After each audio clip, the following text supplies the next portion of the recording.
Assalamualaikum warahmatullahi wabarakatuh. Waalaikumsalam warahmatullahi wabarakatuh. Bismillahirrahmanirrahim. Alhamdulillahirabbil alamin.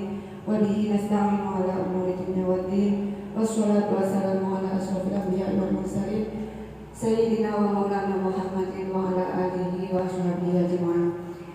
Kepada Ibu Kepala TK dan wanita masyarakat yang kami hormati, kepada Dewan Guru TK DWP Masang Medan yang kami hormati, dan tak lupa kepada ibu-ibu guru semua yang berbahagia. Pertama-tama mari kita baca dan puji syukur kita kehadirat Allah Subhanahu wa taala karena berkat limpah rahmat, nikmat serta hidayah beliaulah sehingga kita semua dapat hadir dalam majelis ini dalam keadaan sehat walafiat. Shalawat serta salam semoga tetap terlimpahkan kepada panutan kita beliau Nabi besar Muhammad Shallallahu Alaihi Wasallam yang mana syafaatnya kita nanti di hari kiamat kelak. Ibu-ibu yang kami hormati, saya mengucapkan banyak-banyak terima kasih atas waktu yang diluangkan guna memenuhi undangan saya.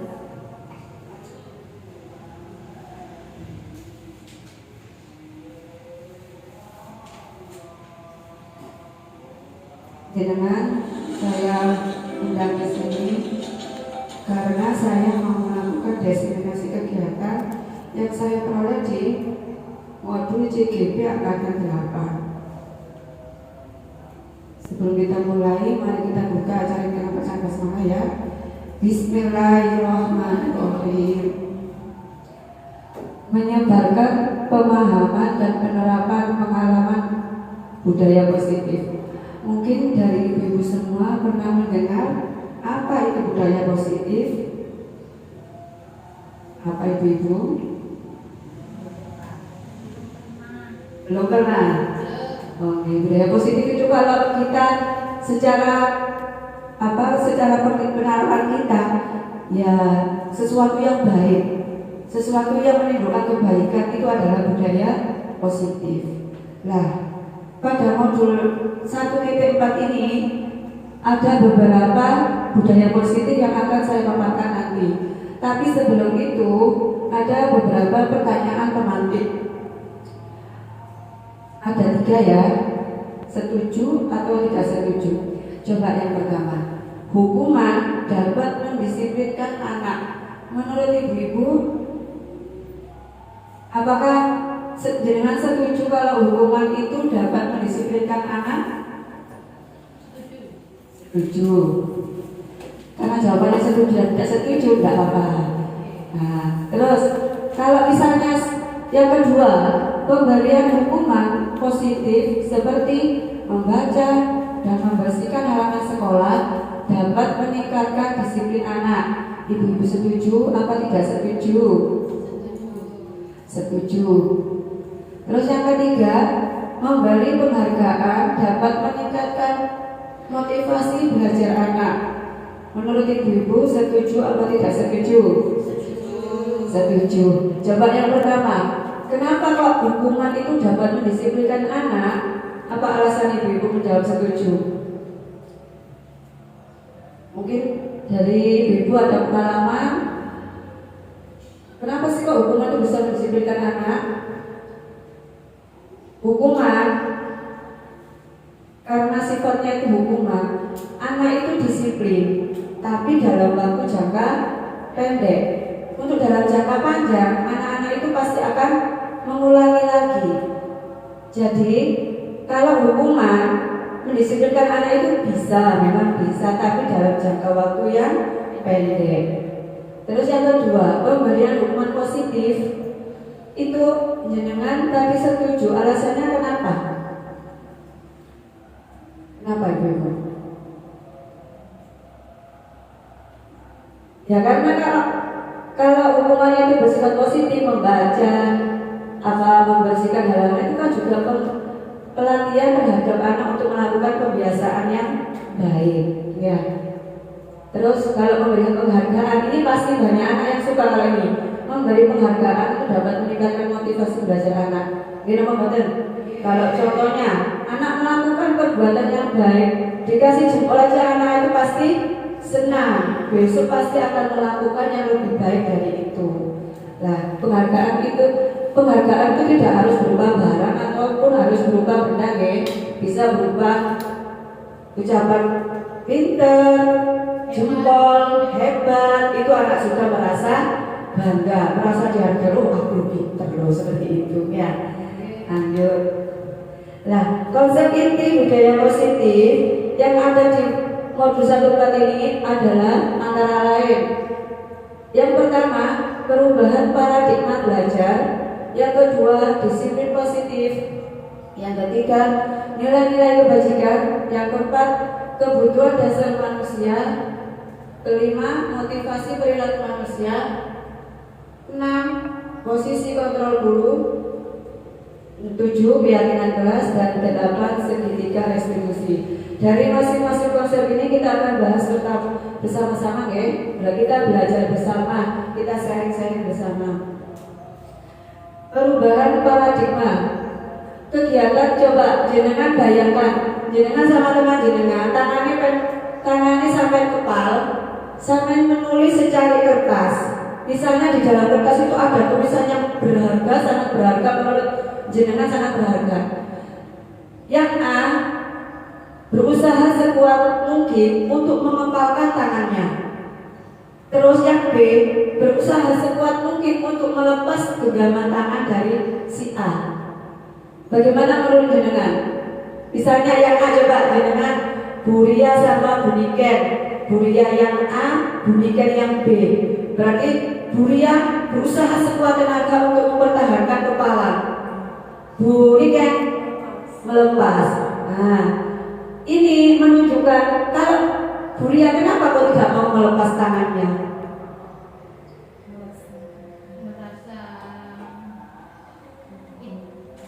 Berharga, gak mau orang lain tahu. Terus Bunikan kenapa kok berusaha? Penasaran, ingin tahu, kepo, iya.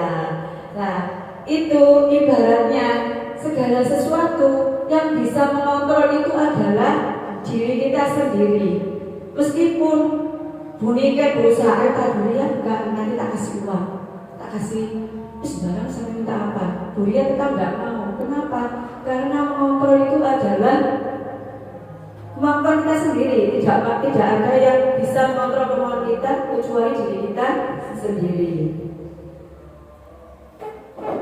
Nah, itu tadi miskonsepsi tentang makna teori kontrol menurut psikiater Dr. William Glasser. Ilusi bahwa kritik dan membuat orang merasa bersalah itu dapat menguatkan karakter itu tidak benar. Karena apa? Belum tentu orang kalau dikritik itu dia tambah kuat, bisa-bisa dia malah down. Ya, jadi itu miskonsepsi, ya, tidak benar. Menurut Dr. William itu tidak benar. Terus ilusi guru mengontrol murid. Kalau ibaratnya orang itu, nek guru ya bisa mengontrol murid, tapi kita tadi bisa membayangkan tangan kita dikepal, orang lain membujuk bagaimanapun kita tidak mau melepas. Nah, itu menunjukkan bahwa siapapun tidak bisa mengontrol diri kita, yang bisa mengontrol hanya diri kita sendiri. Jadi ilusi guru mengontrol murid itu adalah tidak benar. Yang ketiga, ilusi bahwa semua penguatan positif, efektif dan bermanfaat. Contoh tadi, apa tadi? Konsep pembuatan hukuman yang positif membaca. Membaca, kalau anak itu belum bisa membaca, sebenarnya itu memang bagus kalau bagi anak yang sudah bisa membaca. Tapi bagi anak yang belum bisa membaca, kemudian nggak sekolah, aku soalnya di kamar moco, takut. Ya, sebenarnya kalau bagi anak yang sudah bisa membaca itu bisa menjadi penguatan positif. Tapi bagi anak yang belum, itu adalah merupakan apa ya, kayak ancaman. Jadi kita itu malah tambah takut, tidak malah tambah semangat. Jadi ilusi bahwa semua penguatan positif dan efektif dan bermanfaat itu adalah tidak benar. Selanjutnya, ilusi bahwa orang dewasa memiliki hak untuk memaksa. Ini tadi juga dibuktikan dengan kepala tangan tadi, ya. Tidak bisa, meskipun guru, orang tua tidak bisa memaksa anak. Misal kayak anak, ayo udah ngaji, anaknya juga tidak mau ya tidak mau. Kita harus jauh-jauh hari harus memberi rujukan jauh-jauh hari, kalau langsung tidak bisa. Lanjut. Mengubah paradigma stimulus respon kepada pendekatan teori kontrol menurut Stephen Covey. Stimulus respon, realitas kebutuhan kita sama. Kalau menurut teori kontrol, realitas kebutuhan kita itu berbeda. Menurut stimulus respon, semua orang melihat hal yang sama. Kalau teori kontrol, setiap orang memiliki gambaran yang berbeda. Stimulus respon, kita mencoba mengubah orang agar berpandangan sama dengan kita. Tapi kalau menurut teori kontrol, kita berusaha memahami pandangan orang lain tentang dunia, tidak bisa disamakan. Pandangan orang tentang dunia itu beda-beda, tidak sama dengan pandangan kita. Kalau stimulus respon, perilaku buruk dilihat sebagai suatu kesalahan. Tapi kalau menurut teori kontrol, semua perilaku memiliki tujuan. Misal, anak melakukan segala sesuatu pasti punya tujuan. Misal, anak nggak mau maju, pasti punya tujuan. Anak memukul temannya, itu pasti punya tujuan. Kalau menurut teori kontrol. Terus selanjutnya stimulus respon, orang lain bisa mengontrol saya. Tapi kalau menurut teori kontrol, hanya diri kita sendiri yang bisa mengontrol diri kita. Tidak ada orang lain yang bisa mengontrol. Selanjutnya, saya bisa mengontrol orang lain. Kalau menurut teori kontrol, Anda tidak akan bisa mengontrol orang lain. Stimulus respon, pemaksaan ada pada saat rujukan gagal. Kalau teori kontrol, kolaborasi dan konsensus menciptakan pilihan-pilihan baru. Stimulus respon, model berpikir menang kalah. Kalau menurut teori kontrol, model berpikir itu adalah menang-menang. Pembelajaran dengan paradigma baru. Pembelajaran dengan paradigma baru merupakan pembelajaran yang dirancang berdasarkan prinsip pembelajaran berdiferensiasi, sehingga peserta didik belajar sesuai kebutuhannya berdasarkan tahap perkembangan sesuai teori psikologi modern untuk mewujudkan profil pelajar Pancasila. Mungkin dari ibu-ibu pernah mendengar apa sih pembelajaran yang berdiferensiasi itu? Apa ibu-ibu pembelajaran berdiferensiasi itu? Pembelajaran yang bermacam-macam atau berbeda-beda. Nah, tujuannya apa? Kalau sekarang kita sudah memasuki kurikulum merdeka, tujuannya adalah untuk mewujudkan profil pelajar Pancasila. Ibu-ibu pasti sudah tahu dimensi profil pelajar Pancasila itu ada berapa, ibu-ibu? Ada 6. Ingat ya nomor-nomor. Beriman dan bertakwa pada Tuhan Yang Maha Esa. Beriman terus.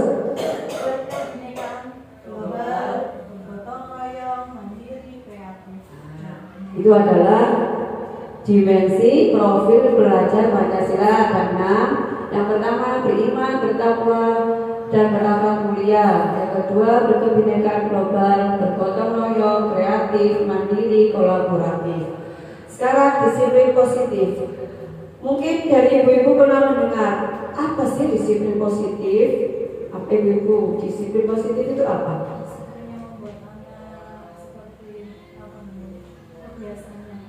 Nah, ya kebiasaan yang baik. Contohnya kayak berangkat tepat waktu, mandiri ya. Kalau menurut materi di modul 4 1.4, disiplin berasal dari kata disiplina yang artinya adalah belajar. Disiplin itu artinya belajar. Disiplin mengacu pada disiplin diri yang memiliki tanggung jawab terhadap apa yang dilakukannya berdasarkan pada nilai-nilai kebajikan universal. Disiplin positif merupakan salah satu cara penerapan disiplin yang bertujuan untuk menumbuhkan kesadaran serta memberdayakan peserta didik tanpa imbalan penghargaan atau reward, ancaman atau hukuman. Ya, kayak contohnya tadi, kalau anak melakukan apapun tidak usah dikasih reward, itu untuk menumbuhkan disiplin positif. Karena apa? Dikasih reward itu bisa menimbulkan ketergantungan. Aku minta teman deh. Apalagi kalau rewardnya itu berupa makanan ataupun permen. Oke. Jadi aku minta melakukan itu lagi, aku ini oleh permen meneh. Seandainya tidak dikasih, dia pasti tidak akan melakukan lagi. Karena apa? Dia merasa kecewa. Aku juga tidak dikayak kenapa aku tidak melakukan seperti itu. Ya, makanya disiplin positif itu tanpa penghargaan, ancaman atau hukuman. Sebagai pendidik, tujuan kita adalah menciptakan anak-anak yang memiliki disiplin diri sehingga mereka bisa berperilaku mengacu pada nilai-nilai kebajikan universal dan memiliki motivasi intrinsik bukan ekstrinsik dalam perubahan perilaku ke arah yang lebih baik. Motivasi intrinsik itu apa? Kenapa Ibu? Motivasi dari dalam dirinya sendiri. Iya, motivasi dari dalam dirinya sendiri, tidak karena paksaan. Dia ingin berubah karena dia ingin menjadi orang yang lebih baik dari sekarang. Itu motivasi intrinsik. Bukan karena disuruh orang, ayo kamu harus berubah, bukan seperti itu. Selanjutnya adalah nilai-nilai kebajikan. Nilai-nilai kebajikan adalah sifat-sifat positif manusia yang merupakan tujuan mulia yang ingin dicapai setiap individu. Nilai-nilai tersebut bersifat universal yang disepakati bersama, lepas dari suku bangsa, agama, bahasa maupun latar belakangnya. Menurut William Glasses pada teori kontrol 1984, setiap perilaku manusia itu memiliki suatu tujuan. Jadi manusia berbuat apapun itu pasti ada alasannya, ada tujuannya. Itu menurut teori kontrol William Glasses. Yang kedua, menurut Dain Goosen, dengan mengaitkan nilai-nilai kebajikan yang diyakini seseorang, maka motivasi intrinsiknya akan terbangun sehingga menggerakkan motivasi dari dalam untuk mencapai tujuan mulia yang diinginkan. Jadi kalau kita bisa mengaitkan motivasi yang intrinsik yang ada di dalam diri kita, pasti akan bisa menggerakkan motivasi dari dalam diri kita untuk menjadi yang lebih baik. Yang ketiga, nilai-nilai kebajikan yang ingin dicapai setiap anak Indonesia dikenal dengan profil pelajar Pancasila yang tadi di depan ya. Dimensi profil pelajar Pancasila tadi ada 6, yaitu beriman, bertakwa kepada Tuhan Yang Maha Esa dan berakhlak mulia. Yang kedua, mandiri, bernalar kritis, berkebinekaan global, bergotong royong kreatif. Jadi setiap anak diharapkan bisa mencapai nilai-nilai kebajikan ini. Mandiri, terutama kita di PAUD ya. Kalau bisa anak itu mandiri. Kenapa? Karena nanti bisa untuk mempersiapkan dia untuk masuk ke SD. Jadi mulai dari PAUD anak itu dibiasakan untuk mandiri. Kalau bernalar kritis, misalnya, diajak untuk memikir melakukan sesuatu yang bisa menyebabkan anak itu benar. Kenapa kok bisa seperti ini? Nah itu. Terus bergotong royong. Bergotong royong itu ya bekerja sama, sesama teman harus saling bekerja sama. Manusia melakukan itu karena ingin kebutuhannya terpenuhi. Adapun kebutuhan dasar manusia itu adalah segala sesuatu yang manusia lakukan untuk mendapatkan apa yang diinginkan. Seluruh tindakan yang dilakukan memiliki tujuan tertentu dan semua usaha terbaik yang dilakukan adalah dalam rangka untuk memenuhi kebutuhan dasar agar kebutuhannya terpenuhi dengan baik. Adapun kebutuhan dasar manusia itu ada 5. Nah, pengawal ibu-ibu.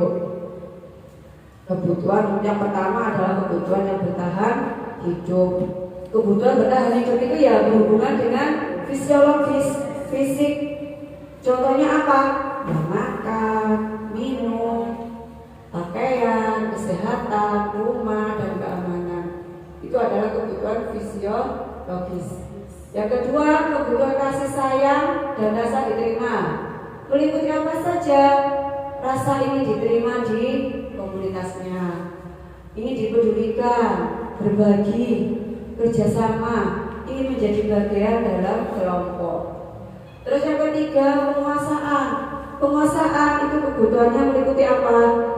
Harga diri, keinginan untuk dianggap berharga, menjadi pemimpin, keinginan untuk didengar kata-katanya, diakui, dihormati, itu adalah kebutuhan untuk penguasaan. Terus yang keempat, kebebasan. Kebebasan meliputi apa saja? Mandiri, memiliki pilihan, mengendalikan arah hidup seseorang, senang mencoba hal baru. Yang kelima, kesenangan, mencari kesenangan, bermain dan bertapa. Dari kelima kebutuhan dasar itu, yang pertama adalah berhubungan dengan fisik atau fisiologis. Untuk yang kedua, tiga, empat, dan lima berhubungan dengan psikis, ya. Tidak bukan fisiologis tapi psikologi. Motivasi perilaku manusia. Motivasi perilaku manusia itu ada dua, yaitu motivasi intrinsik tadi sudah disinggung di depan tadi, ya, yaitu motivasi untuk menjadi orang yang mereka inginkan dan menghargai diri sendiri dengan nilai-nilai yang mereka percaya. Yang kedua, motivasi ekstrinsik. Apa itu motivasi ekstrinsik? Motivasi yang berasal dari luar diri kita, yaitu untuk menghindari ketidaknyamanan atau hukuman. Dua, untuk mendapatkan imbalan atau penghargaan dari orang lain, yang seperti tadi disinggung di depan, melakukan sesuatu karena ada imbalan, karena ada reward. Nah, itu adalah motivasi ekstrinsik. Pengertian hukuman, konsekuensi, dan restitusi. Hukuman itu bersifat tidak terencana atau tiba-tiba. Anak atau murid tidak tahu apa yang akan terjadi atau tidak dilibatkan. Yang ketiga, bersifat satu arah. Yang keempat, berupa fisik maupun psikis. Kalau fisik ya jelas ya, dipukul. Kalau psikis biasanya diomongi elek-elek. Kamu itu gak pinter loh, itu bisa menimbulkan donya seorang anak, ya. Jika nggak pinter, nah itu. Terus konsekuensi, menurut jenengan konsekuensi itu apa? Akibat. Ya, misal kalau menumpahkan air, konsekuensinya harus membersihkan, ya kan? Kalau jilaf, supaya bersih ya harus jilaf. Kita harus punya konsekuensi. Kalau kita melakukan kesalahan, konsekuensinya kita harus memperbaiki kesalahan itu. Contoh, seorang anak merusakkan mainan teman, bagaimana konsekuensinya? Ya harus mengganti mainan teman yang rusak. Kalau tidak bisa diperbaiki, kalau masih bisa diperbaiki ya diperbaiki. Jadi konsekuensi itu adalah sudah terencana atau sudah disepakati, sudah dibahas dan disetujui oleh murid dan guru. Murid tetap dibuat tidak nyaman. Sikap guru selalu memonitor murid. Yang terakhir ini contohnya gini. Kalau tidak dikontrol sama guru, mungkin anak itu kalau sudah melakukan kesalahan tidak akan tanggung jawab karena tidak ada yang memonitor atau mengontrol. Terus yang ketiga, restitusi. Restitusi itu proses menciptakan kondisi bagi murid untuk memperbaiki kesalahan. Yang kedua, proses kolaboratif yang mengajarkan murid untuk mencari solusi untuk masalah mereka. Yang ketiga, membantu murid berpikir tentang orang seperti apa yang mereka inginkan. Jadi restitusi ini kita mengajarkan anak untuk berusaha mencari pemecahan masalah dari permasalahannya. Jadi diajak berdiskusi, dicari solusinya, tidak kita yang memberikan solusi, tapi anak sendiri yang mencari solusinya. Identitas gagal, hukuman itu adalah identitas gagal. Kenapa? Kalau anak dikasih hukuman itu pasti tidak nyaman.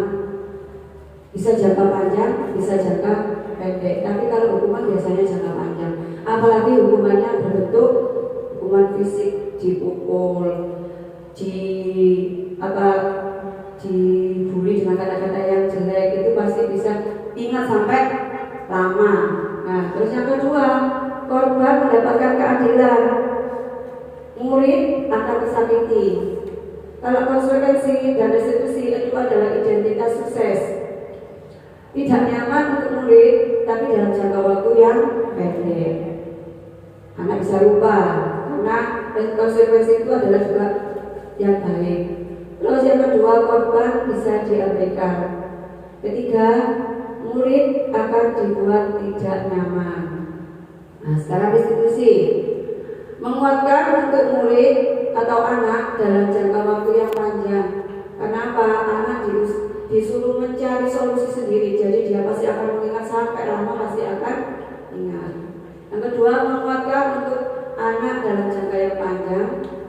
Murid akan mendapatkan penguatan. Nah, sekarang posisi kontrol guru menurut Dayusen. Di antara jenengan semua, mana posisi yang sering jenengan lakukan apabila menghadapi murid-murid jenengan semua yang ada masalah? Apakah sebagai penghukum? Apakah sebagai pembuat rasa bersalah? Apakah sebagai pemantau? Ataukah sebagai teman? Ataukah sebagai manajer? Putih ibu bisa sebagai teman. Ya, berarti sudah mendekati bagus, karena yang paling baik itu adalah manajer. Kalau saya biasanya, kalau secara level itu mesti pembuat rasa bersalah dan penghukum. Misal ada anak yang lari-lari terus melupakan apa di depan kelas. Kalau secara refleksi kita pakai sebagai penghukum. Kamu itu ya, kan bersihkan, bukannya seperti itu ya.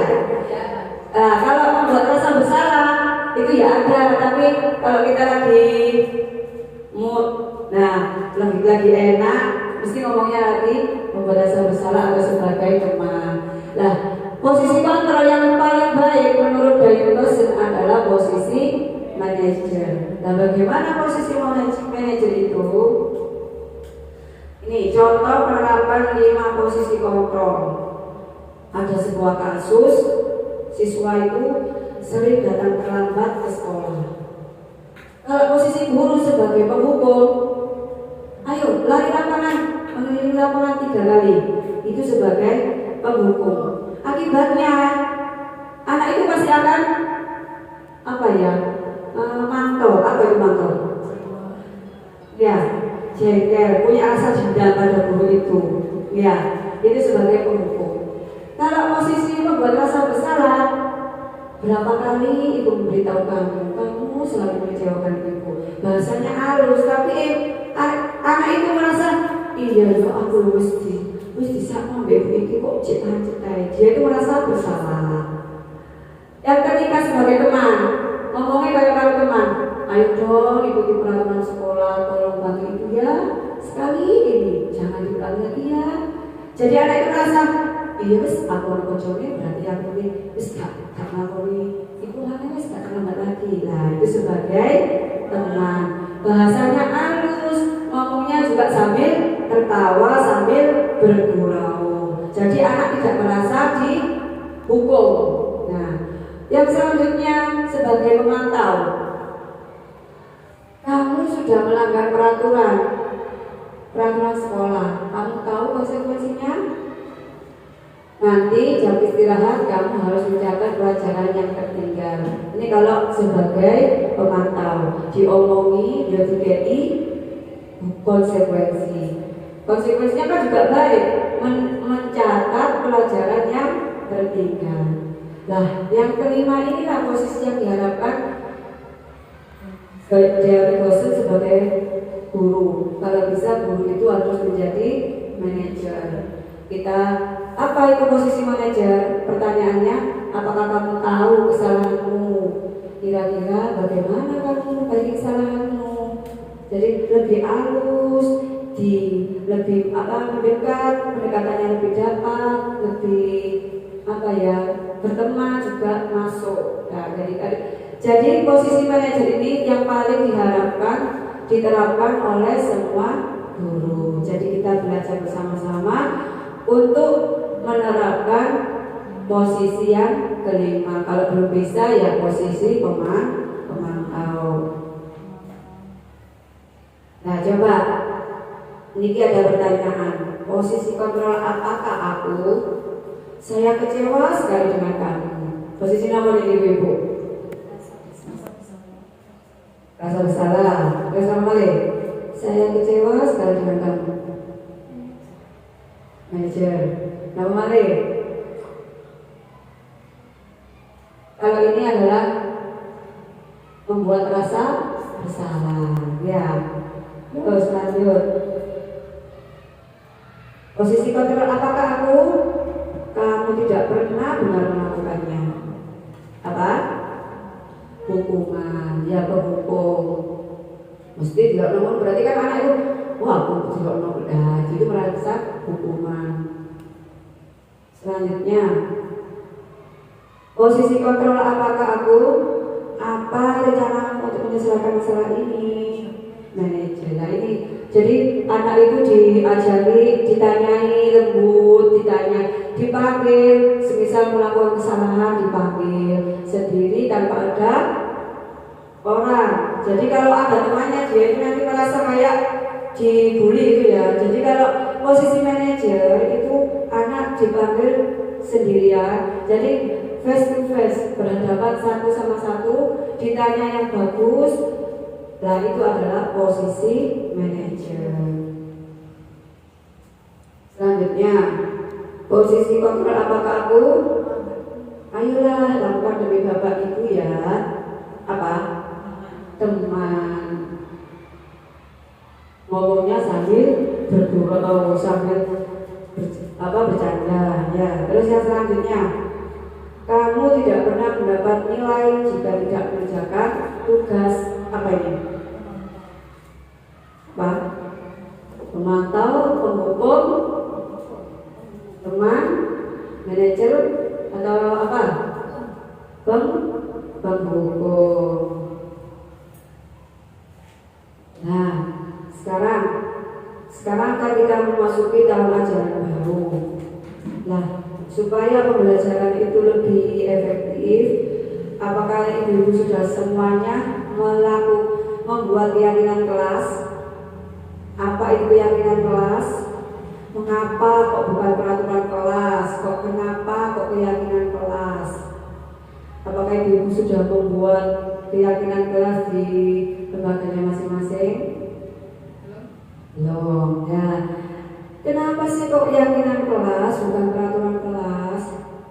Misal, kalau kita peraturan misalnya, kalau naik kendaraan harus memakai helm, itu namanya peraturan. Tapi kalau kita punya keyakinan, kita itu kalau tidak memakai helm, bisa-bisa kita tidak selamat, ya kan? Kalau jatuh pasti cederanya tambah parah. Nah, kalau kita buat peraturan, mungkin bisa kita melanggar. Tapi kalau kita buat oh ini keyakinan, aku yakin aku kalau nggak pakai helm, aku pasti celaka. Nah, jadi kalau kita buat keyakinan keras, kita akan mudah untuk mengingatnya dan melakukannya itu tanpa paksaan. Jadi kayak mengalir, oh ini demi kebaikan saya sendiri.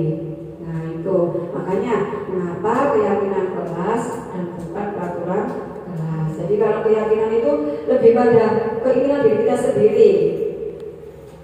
Nah ini, keyakinan kelas itu bersifat abstrak, berupa pernyataan universal, dibuat dalam pernyataan positif, sedikit saja agar mudah diingat, sesuai dengan kondisi kelas dan sekolah sehingga mudah diterapkan.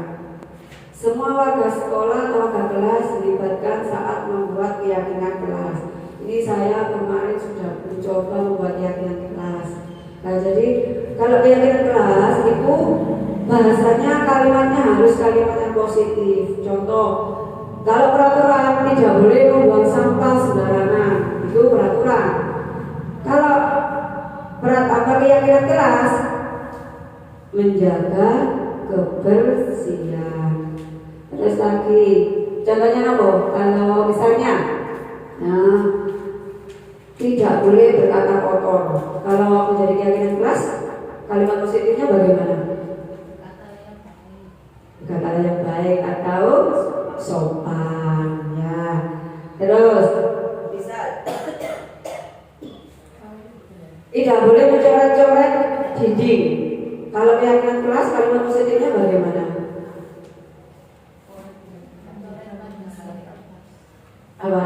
Kan kalau keyakinan kelas itu tidak boleh menggunakan kalimat negatif, tidak ya, berarti diganti dengan kalimat positif apa? Tidak boleh mencoret-coret dinding.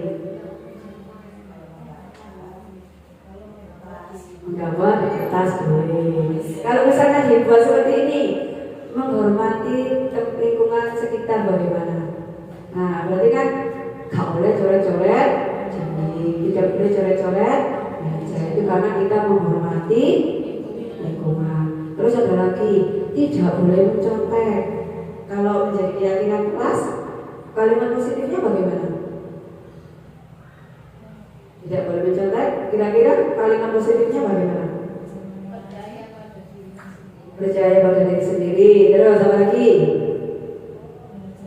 Jujur ya. Lebih apa? Jujur kan berarti tidak boleh mencontek. Itu ya. Jadi keyakinan kelas itu adalah bersifat abstrak, universal, dan berupa kalimat positif sehingga anak itu mudah mengingat. Nah sekarang kita sampai pada restitusi. Restitusi adalah proses menciptakan kondisi bagi murid untuk memperbaiki kesalahan mereka sehingga mereka bisa kembali pada kelompok mereka dengan karakter yang lebih kuat. Restitusi juga merupakan proses kolaboratif yang mengajarkan murid untuk mencari solusi dari masalah mereka dan membantu murid berpikir tentang orang seperti apa yang mereka ingin capai dan bagaimana mereka harus memperlakukan orang lain. Ya, jadi kalau restitusi itu mungkin dari ibu semua pernah mengalami, tapi kita belum kenal ini kita jadi restitusi. Nah, nanti saya memberi contoh tentang restitusi ya. Mungkin di ibu-ibu juga pernah melakukan semua itu, tapi kita nggak tahu, belum tahu namanya. Nah ini nanti kita tahu. Nah, segitiga restitusi. Apa itu segitiga restitusi?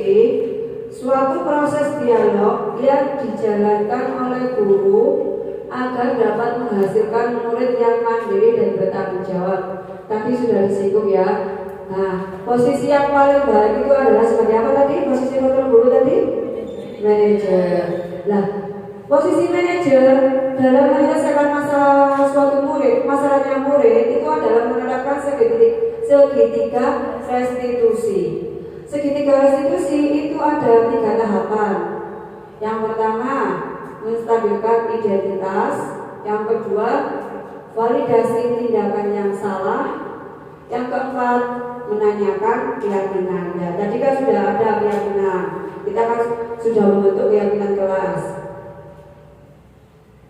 Nah, ini pernyataan-pernyataan apa saja yang ada di tahap menstabilkan identitas.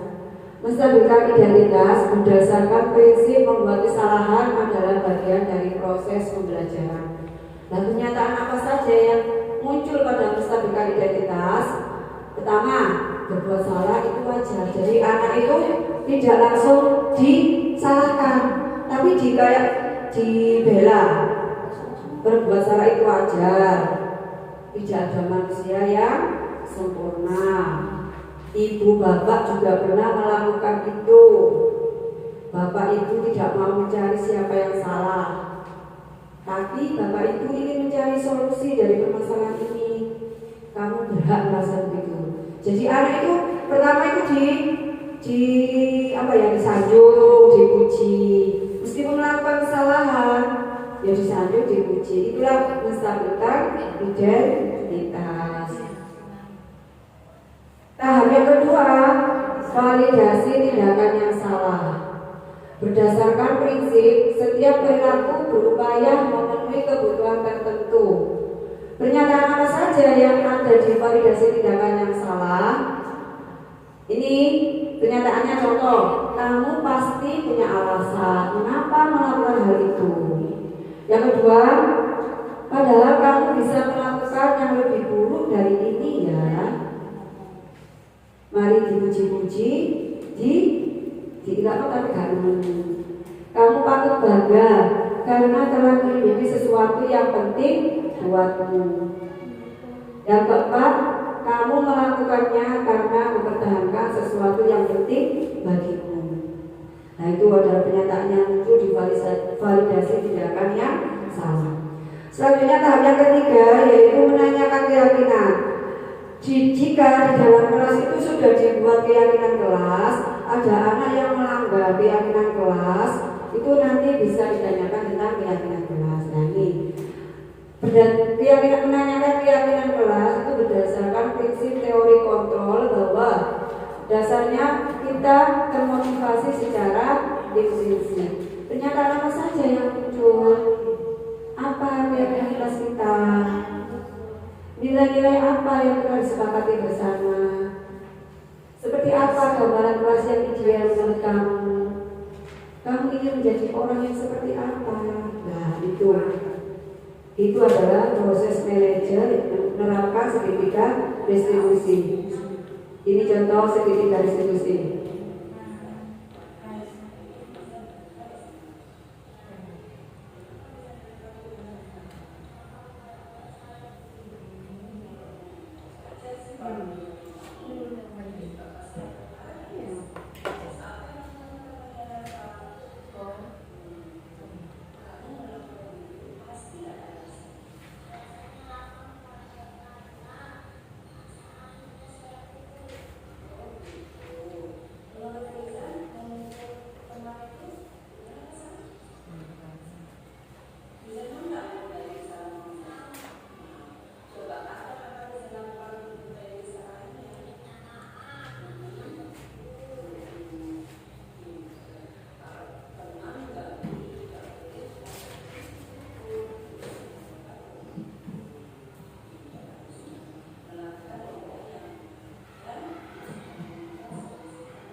Coba saya ulang lagi ya, nanti jangan teliti mana yang bagian apa itu menstabilkan identitas, mana yang bagian validasi tindakan yang salah, dan mana yang menyebabkan keyakinan.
Dari contoh video tadi, mungkin jenengan bisa menyimpulkan yang mana yang menstabilkan identitas.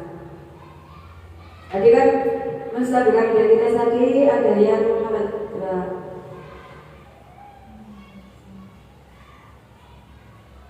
apalagi yang menstabilkan identitas, manusia itu juga pernah melakukan kesalahan. Nah, tadi yang di video tadi contohnya apa?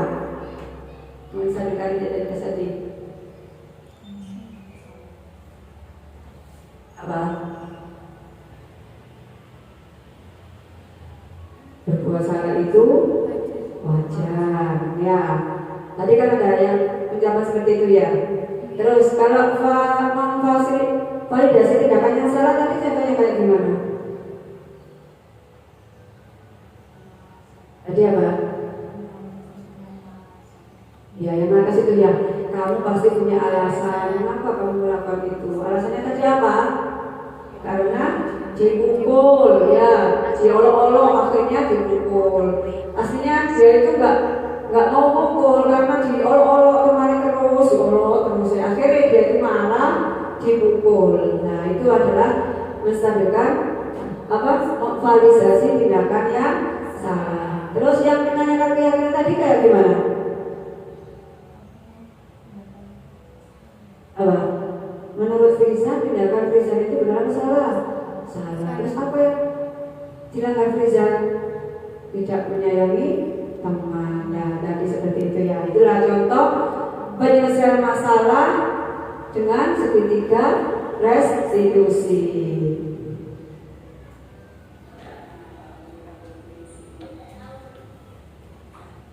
Nah, terima kasih. Mudah-mudahan yang saya sampaikan tadi bermanfaat bagi ibu-ibu semua dan juga bagi saya sendiri. Mungkin dari ibu-ibu ada yang ditanyakan,